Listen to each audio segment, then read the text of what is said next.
এমন এমন গানের অনুষ্ঠান দিয়েছে যেটার দ্বারা আল্লাহর আরশ পর্যন্ত কেঁপে যায়। যেই সমাজে বিশৃঙ্খলা ও অশ্লীলতা বেড়ে যায়, মহান আল্লাহ সেখানে নতুন নতুন করে গজব নাজিল করেন। তার ভেতরে অন্যতম এই তাপদাহ। আপনি কি মনে করছেন এটা আল্লাহ এমনি দিয়েছে? ঢাকা শহরে যত নাইট ক্লাব আছে, এই গ্রাম্য মানুষ তো বুঝতেছেন না কি যে হয় সেখানে। আল্লাহ জানে, আর ফেরেশতা জানে, আর যারা করে তারা জানে। মানুষ যে এত নিচে নামতে পারে, 4-5 জন মিলে একাধারে ধর্ষণ করছে আর একজন করে ভিডিও করছে, দেখছে, এটা কোনো পশুর দ্বারাও সম্ভব না।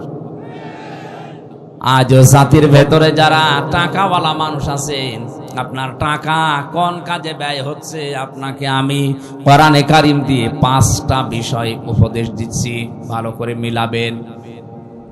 ওই সময় আলেমরা কারুনকে ডাক দিয়ে বলেছিল, ইয ক্বালা লাহু কওমুহু লা তাফরাহ, আনন্দ করো না বেশি। আজ টাকাওয়ালাদের আনন্দ আছে না নেই? এই কথা বলা লাগবে। আপনি দেখেন এই দেশে ইসলাম বিরোধী যত কাজ, সব কিছুর মূলে টাকাওয়ালারা, আর পেছন দরজা দিয়ে নাড়াচাড়া দেয় ক্ষমতাওয়ালারা। এমন এমন গানের অনুষ্ঠান দিয়েছে যেটার দ্বারা আল্লাহর আরশ পর্যন্ত কেঁপে যায়। যেই সমাজে বিশৃঙ্খলা ও অশ্লীলতা বেড়ে যায়, মহান আল্লাহ সেখানে নতুন নতুন করে গজব নাজিল করেন। তার ভেতরে অন্যতম এই তাপদাহ। আপনি কি মনে করছেন এটা আল্লাহ এমনি দিয়েছে?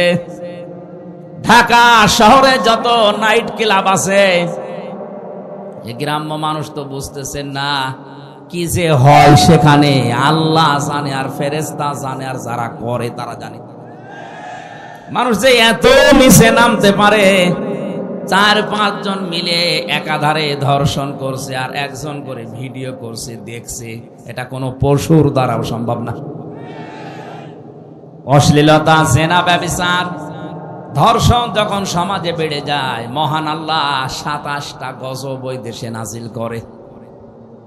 কোরআনে কারীম জানিয়েছে, যাহারাল ফাসাদু ফিল বাররি ওয়াল বাহরি বিমা কাসাবাত আইদিন নাস লিয়ুযিকাহুম বা'দাল্লাযী আমিলু লা'আল্লাহুম ইয়ারজিউন।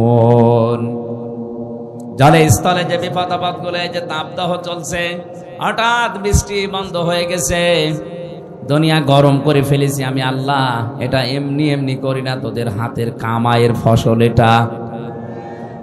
আমি আল্লাহ চাই এই তীব্র আযাব দিয়ে তোরা যেন আমি আল্লাহর দিকে তওবা করে ফিরে আসিস। আপনি দেখেন পৃথিবীর ময়দানে যারা সবচাইতে বেশি উচ্ছৃঙ্খল, বিশেষ করে জেনা ব্যভিচারের লাইনে, আল্লাহ তাদেরকে ধরেছে। এই যে দুবাই, এক কথা বলেন না কেন, বিমানবন্দর পর্যন্ত আল্লাহ ভাসিয়ে দিয়েছে। এত বড় শক্তিশালী, এত বড় অর্থনৈতিক ভাবে সম্পন্ন দেশকে যদি আল্লাহ চোখের পলকে নষ্ট করে দিতে পারে, তছনছ করে দিতে পারে, আমাদের কিছুই লাগবে না। শুধু এই তিস্তার পানিকে যদি আল্লাহ হুকুম দেয় 100 হাত উঁচু হয়ে একটু যা রংপুরে, আপনি খুঁজেও পাবেন না আর কিছু। অনেকে বলে এটা প্রাকৃতিক দুর্যোগ, শয়তান, প্রাকৃতিক দুর্যোগ বলে কিছু নেই, এগুলো সব আমার আল্লাহর গজব। আপনি থামেন, এই আনন্দ ফুর্তি এগুলো বন্ধ করেন এখনো। বিভিন্ন নাম দিয়ে দিবস বানিয়ে বানিয়ে যেটা আনন্দ করছেন, একটাও কোরআনের সাথে হাদিসের সাথে মিলছে না। আর এই আনন্দ আপনি করবেন ইসলামের সীমার ভেতরে থেকে। এমনকি আজকে ঈদুল আজহা, ঈদুল ফিতরকেও মানুষ এমন আনন্দের জায়গায় নিয়ে গেছে যেখানে কোরআনের নিয়ম নেই। ঈদুল আজহা, ঈদুল ফিতরের শিক্ষা কি ছিল? আগে ত্যাগ, এরপরে ভোগ। কথা বলেন এখানে। 1 মাস রোজা রেখে আপনি আনন্দে খাবেন, লাফাবেন না। আগে সাদগা দেন, আগে ফিতর দেন। ওইটা দিয়ে গরিব মানুষেরা সেমাই কিনবে, চিনি কিনবে, খাবার কিনবে, ওর বাচ্চারা আনন্দ করবে, উল্লাস করবে, খুশি হবে। ওইটা দেখে আপনি খুশি হবেন। আপনি আগে শুধু খাবেন, হবে না। ঈদুল আজহাতেও তা, কোরবানি জবাই করে নিজে আগে খেয়ে মরবেন না, আগে জবাই করে গোশত গরিবকে দিয়ে আসেন। গরিব মানুষেরা খাবে, আনন্দ করবে, হাসবে, ওদের হাসি দেখে এরপরে আপনি খাবার খাবেন। কথা বলেন না কেন? ইসলামের তো দিবস ছিল মাত্র এই দুইটা, আগে ত্যাগ এরপরে ভোগ। আপনি বলেন তো এই দুইটা দিবস বাদ দিয়ে যত দিবস এই বাংলাদেশে এখন চলছে, সে যে নামেই হোক, আমি নাম নিলাম না, আন্তর্জাতিক সাম্রাজ্যবাদী যারা আমাদের পকেটের টাকাগুলো একদিকে ছিনিয়ে নেওয়ার জন্য নতুন নতুন দিবস বানিয়েছে, আর একদিকে আমাদেরকে বিশৃঙ্খলা ও শৃঙ্খলা যৌনতায় ভাসিয়ে দেওয়ার জন্য ব্যবস্থা করে দিয়েছে। আমি আবার বলছি, ঈদুল আজহা ঈদুল ফিতর বাদ দিয়ে দুনিয়ায় এমন কোন দিবস আপনি পাবেন না যেখানে আগে ত্যাগ এরপরে ভোগ, আগে ভোগ এরপরে ত্যাগ। কথা বলেন না কেন? 14ই ফেব্রুয়ারি পালন করে মানুষ, বলেন না কেন? এর ভেতরে কি আগে ত্যাগের পরে ভোগ? না, আগে ভোগ করবেন তারপরে ত্যাগ করবেন।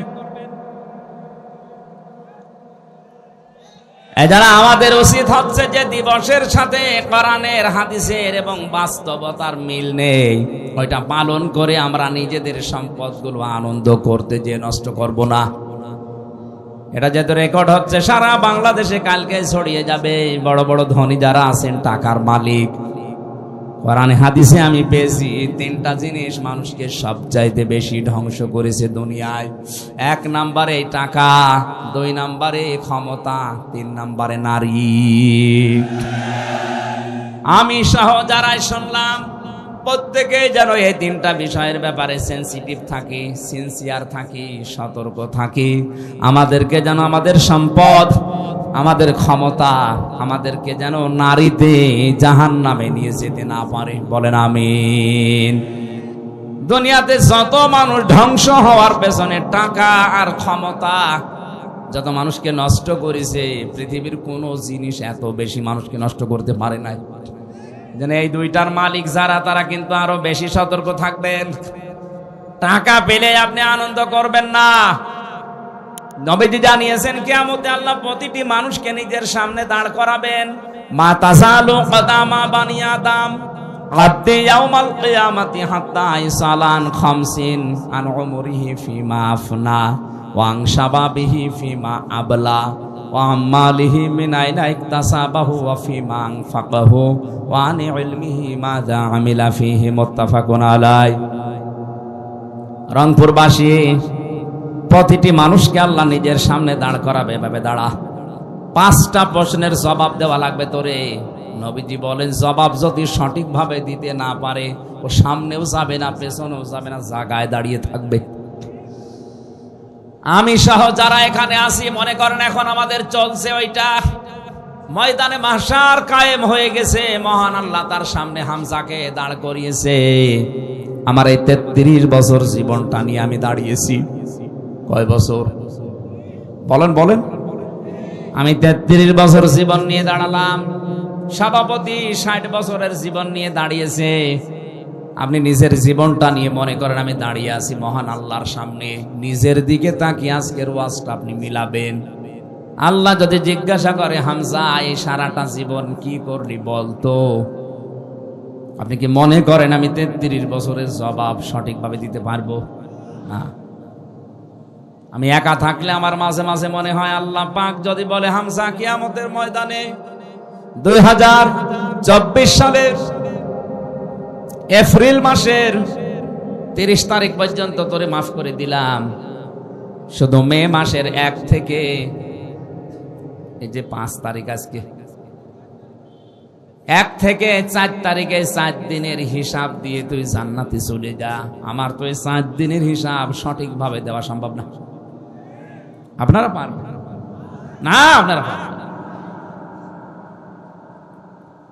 এখানে শব্দটা ছিল আন উমরিহি ফিমা আফনা।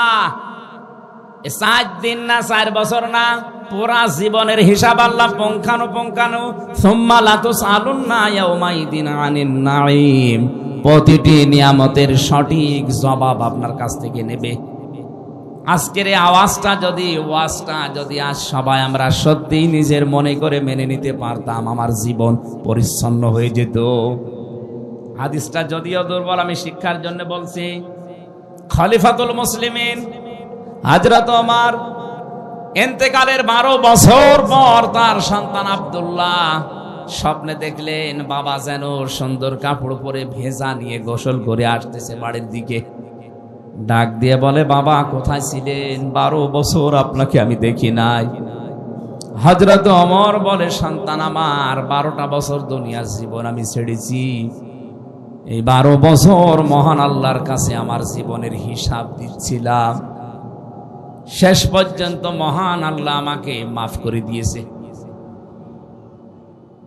আমি সেই দিন পঞ্চগড়ে একটা মাহফিল ছিল, ঠাকুরগাঁও রানী শঙ্কর, ওখানে বিচার ব্যবস্থার উপরে কথা বলতে গিয়ে বলেছিলাম, মহান রব্বুল ইজ্জাত কিয়ামতে যে বিচার ব্যবস্থা সাজাবেন, 3টা পদ্ধতিতে আল্লাহ বিচার করবেন।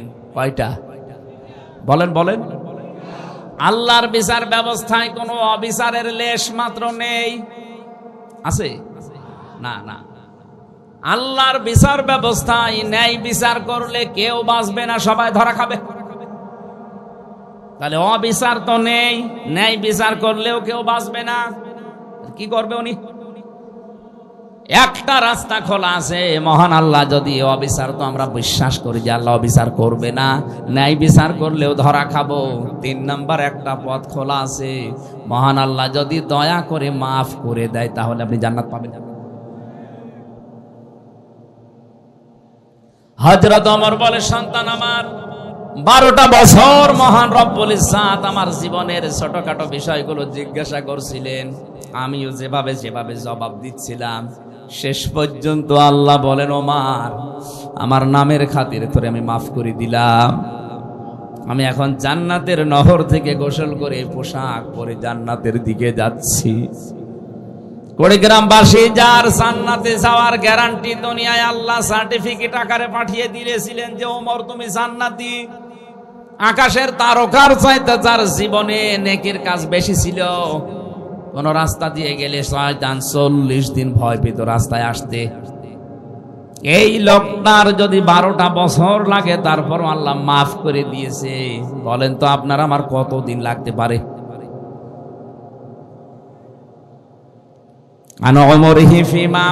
কি করে কাটালি সারাটা জীবন বল আমার সামনে দাঁড়িয়ে। 2 নম্বরে তোকে একটা যৌবন কাল দিয়েছিলাম, 15 থেকে 45, এই যৌবন কালটা কি করে কাটিয়েছিস বল। আমার মনে হয় এই প্রশ্নের জবাবে 100 জনের 98 জন ধরা খাবে। কথা বলেন না কেন? আরো যেন ধরা খায় সেই ব্যবস্থা অনেকে ষড়যন্ত্র করে করে দিচ্ছে। নয়তো শিক্ষা ব্যবস্থায় কোরআনে কারিম বাদ দিয়ে কেন আজে বাজে জিনিস ঢোকানো হবে? শরীফ থেকে শরীফা হওয়ার গল্প দিয়েছেন আপনি, আপনাকে বাস্তবতা বোঝেন ওটা কি হচ্ছে। ওটা যদি শুধুমাত্র সিলেবাস পর্যন্ত থাকতো, কসম আল্লাহর আপনাকে আমি সতর্ক করার জন্য কিচ্ছু বলতাম না, কিন্তু বিষয়টা এমন জায়গায় 10 বছর পরে গড়াবে। সকালবেলা আপনি বলেন যে আমি শরীফ, বিকালে বলছেন না আমার কেমন যেন শরীফা শরীফা লাগছে।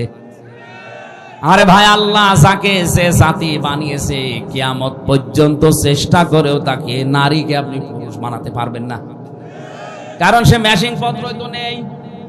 কথা বলছেন না কারণ আপনি নিজেই বলছেন না আমার কেমন যেন লাগছে, আমি এখন আর শরীফ নেই, আমি শরীফা হয়ে গেছি।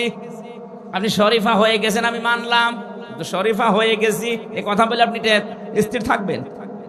বিকালেই তো বলবেন আমি যেহেতু শরীফা, আমারে তাহলে মহিলা হোস্টেলে সিট দেন।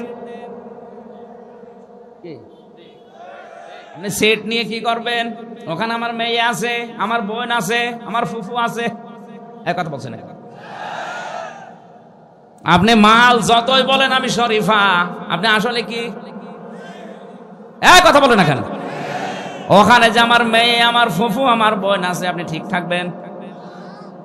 একজন বলছে হুজুর যুবক যুবতী এক জায়গায় ঘুমানো জায়েজ আছে, ঘুমানো জায়েজ আছে কিন্তু তো ঘুমাবে না। ঘুমাবে? আপনি শরীফ থেকে শরীফা হয়ে ঘুমাবেন, শেষে আমার সামনে আমার মেয়ে যারো সন্তান পেটে নিয়ে ঘুরবে, আমি কিছু বলতে পারবো না। আমাদের যৌবন বয়সের হিসাব যেন দিতে না পারি। অনেকে শিক্ষা ব্যবস্থায় উল্টা পাল্টা জিনিস ঢুকি আমাদের নষ্ট করার পায়তারা করছে। আমি নিচে নামলাম না, এরপরেও যদি বলেন হুজুর আমি কিছুই বুঝি না, এদিকে আসেন, ঝড়ে কোদাল দিয়ে বোঝাচ্ছে আপনারে।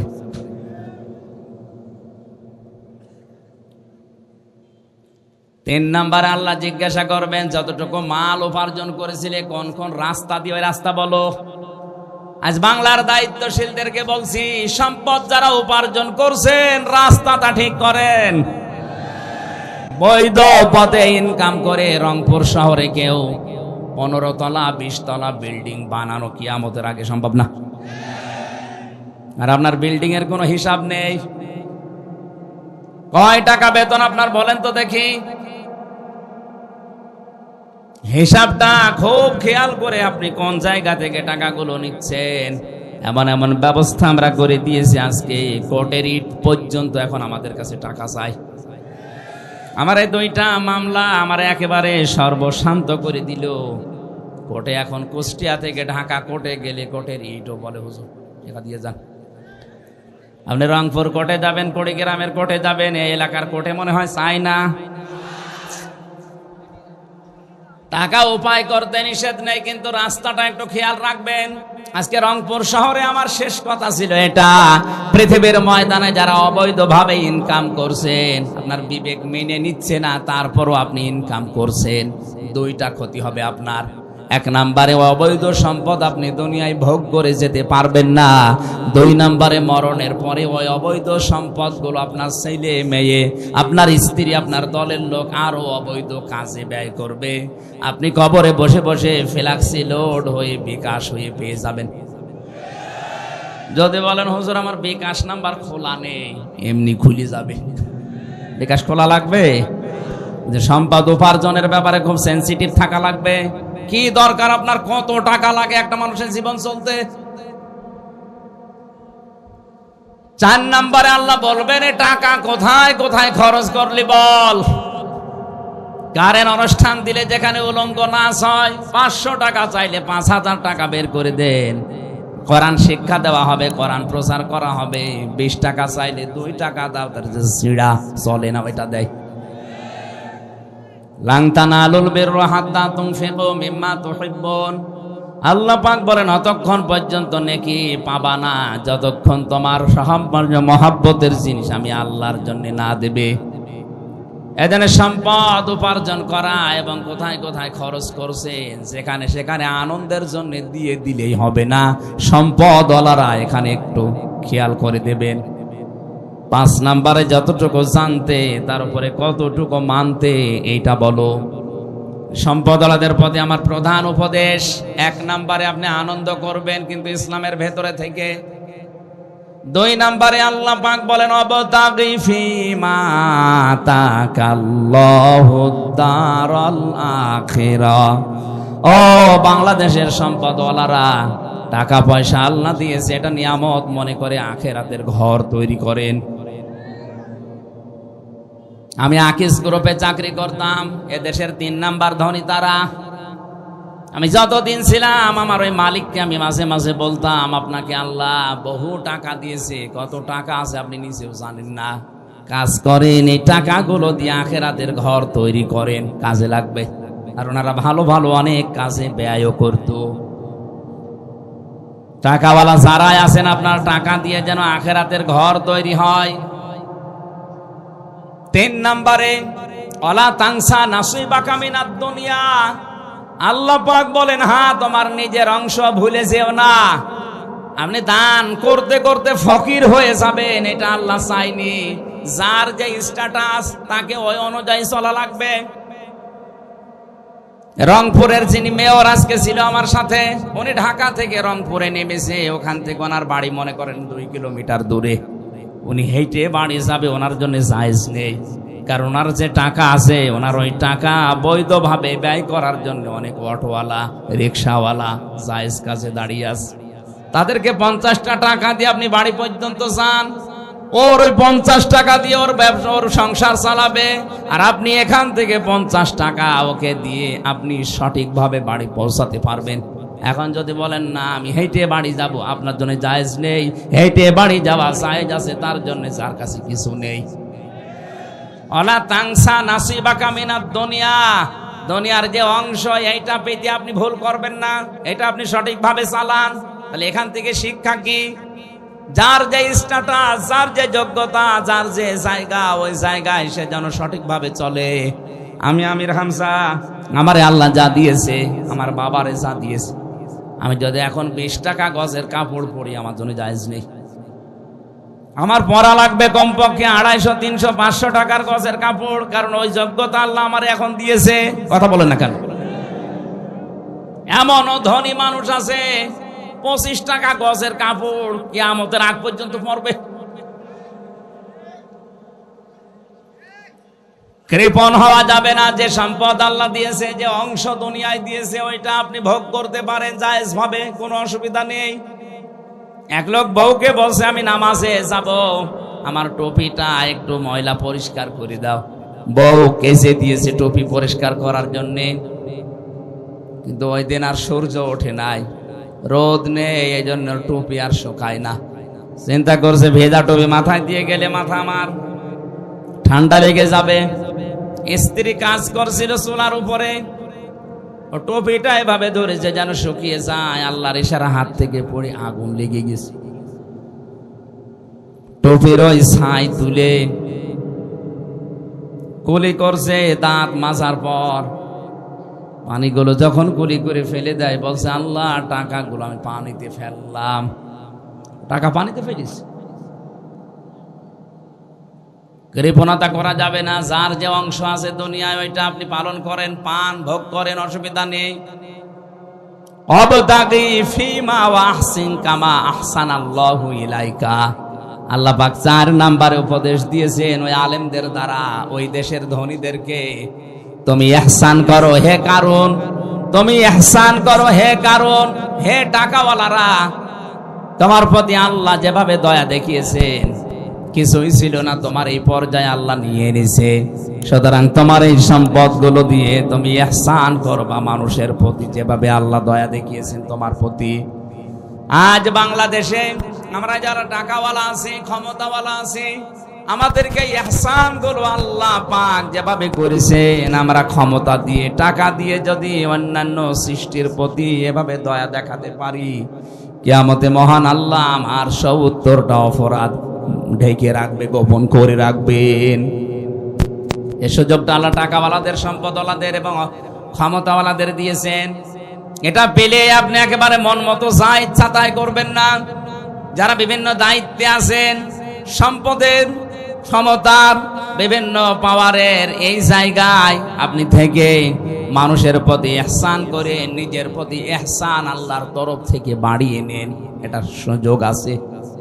একটা মানুষের অপরাধ যদি আপনি জানা শোনার পরেও যেভাবে হোক গোপন করে তারে বাঁচিয়ে দিতে পারেন, মহান আল্লাহ কিয়ামতে আপনার 70টা দোষ গোপন করে বাঁচিয়ে দেবেন। বলেন আমিন।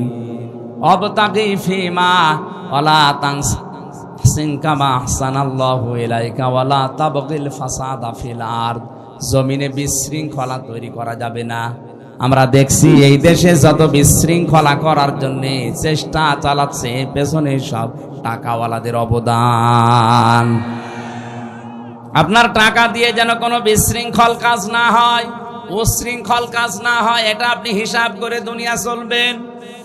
ইন্নাল্লাহা লা ইউহিব্বুল মুফসিদিন। কোন সন্ত্রাসীকে আমার আল্লাহ পছন্দ করে না, ভালোবাসে না। এজন্য সন্ত্রাস যারা সৃষ্টি করছেন, বাংলাদেশ তো ভালোই ঠান্ডা হয়ে গেছে, ভালোই চলছে, হঠাৎ এই দেশটাকে গরম করার জন্য যারা উঠে পড়ে লেগেছেন তারা থামেন। কারণ যারা বিশৃঙ্খলা করে, সন্ত্রাস তৈরি করে, মানুষের ভেতরে ত্রাস সৃষ্টি করতে চায়, তাদেরকে আল্লাহ পছন্দ করে না। আল্লাহ যদি কাউকে পছন্দ না করে জান্নাত দেবেন। বলেন বলেন। আল্লাহ আমাকে সহ যারা এসেছি এই 5টা উপদেশ, বিশেষ করে ক্ষমতাওয়ালা, টাকা তৌফিক দেন। বলেন আমিন।